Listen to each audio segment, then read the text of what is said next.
Assalamualaikum warahmatullahi wabarakatuh. Saya Di Ardila, NIM 23210057 dari Prodi Ilmu Komputer Rombel B. Di sini saya akan membahas tentang permasalahan rancangan suatu analisis kebutuhan fungsional dan non-fungsional sistem pada suatu perusahaan untuk kasus berikut.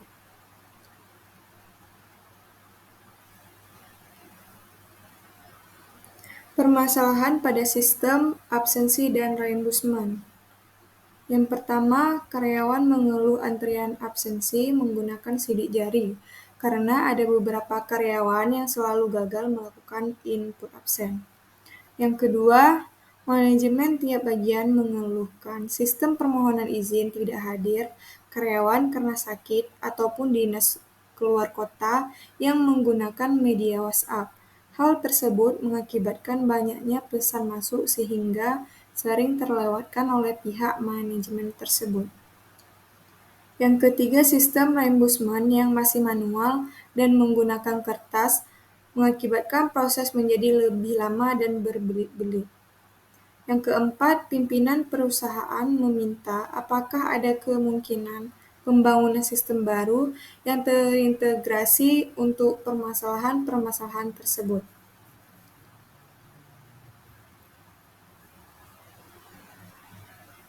Selanjutnya ada pokok pembahasan tentang analisis kebutuhan fungsional.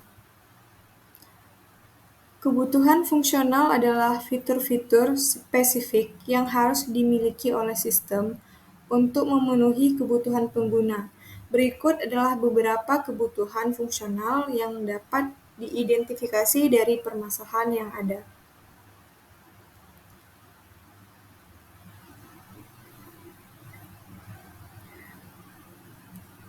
Solusi pembahasan dari poin pertama itu tentang modul absensi. Absensi menggunakan metode yang lebih akurat selain sidik jari, misalnya facial recognition atau QR code. Ada fitur pelacakan lokasi untuk absensi di luar kantor. Selanjutnya ada notifikasi otomatis kepada HRD atau atasan langsung jika ada karyawan yang tidak melakukan absensi. Selanjutnya ada laporan absensi yang detail dan dapat diakses oleh berbagai level manajemen.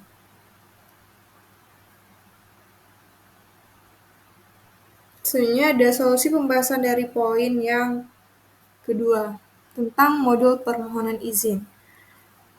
Yaitu ada formulir permohonan izin yang mudah diakses melalui aplikasi atau web. Dan ada juga alur persetujuan yang jelas dan terstruktur. Notifikasi otomatis kepada atasan langsung dan HRD terkait status permohonan. Dan dokumentasi permohonan izin yang tersimpan secara digital. Selanjutnya, solusi pembahasan dari poin ketiga, yaitu modul reimbursement. Poin pertama ada formulir pengajuan reimbursement yang dapat diisi secara online. Poin kedua ada lampiran bukti pengeluaran yang dapat diunggah secara digital. Poin ketiga ada alur persetujuan yang jelas dan terstruktur. Poin keempat ada integrasi dengan sistem keuangan perusahaan untuk proses pembayaran. Poin selanjutnya ada laporan reimbursement yang detail dan dapat diakses oleh berbagai level manajemen. Misalnya ada solusi pembahasan dari poin selanjutnya tentang modul integrasi. Yaitu ada integrasi antar modul absensi, permohonan izin, dan reimbursement. Integrasi dengan sistem HRIS yang selalu ada jika ada. Selanjutnya ada integrasi dengan sistem Gmail perusahaan untuk notifikasi. Selanjutnya ada integrasi dengan sistem pembayaran perusahaan. Selanjutnya ada analisis kebutuhan non-fungsional. Adalah karakteristik atau kualitas yang harus dimiliki oleh sistem seperti kinerja, keamanan, dan usability. Berikut adalah beberapa kebutuhan non-fungsional yang perlu diperhatikan.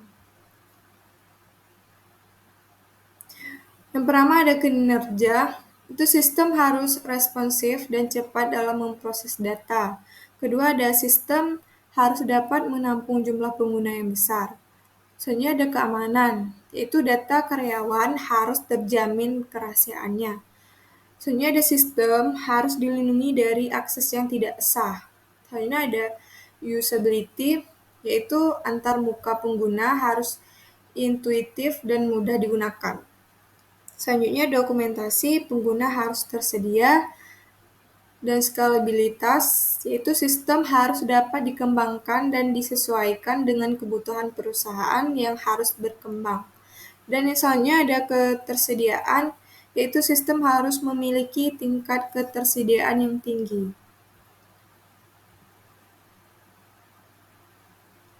Selanjutnya ada rancangan yang diusulkan.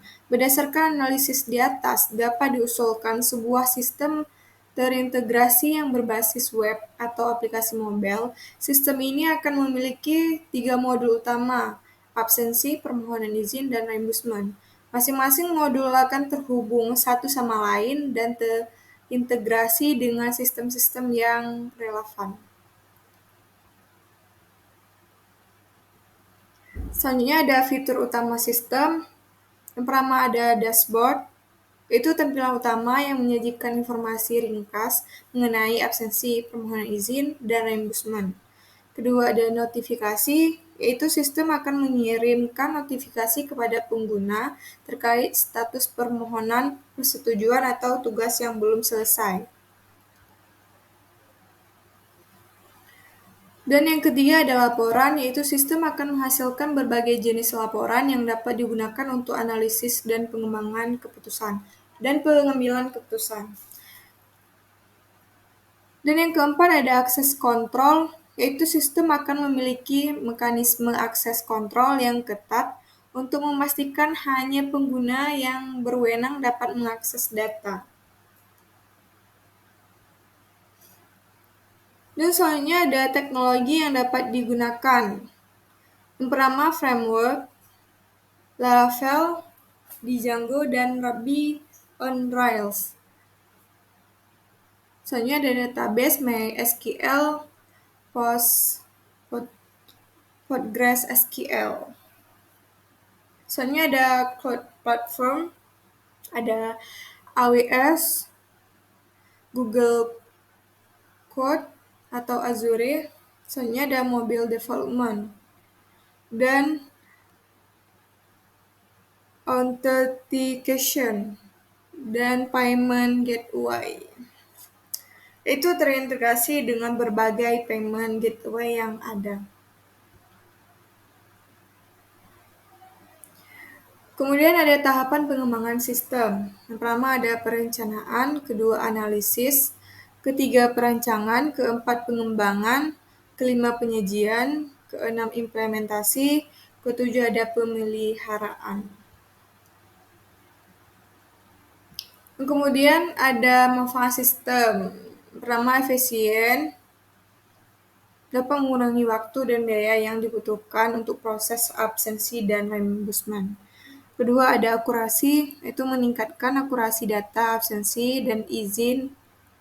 Selanjutnya ada transparansi, itu menciptakan proses yang lebih transparan dan akuntabel. Selanjutnya ada produktivitas, itu meningkatkan produktivitas karyawan dengan mengurangi waktu yang terbuang untuk urusan administratif.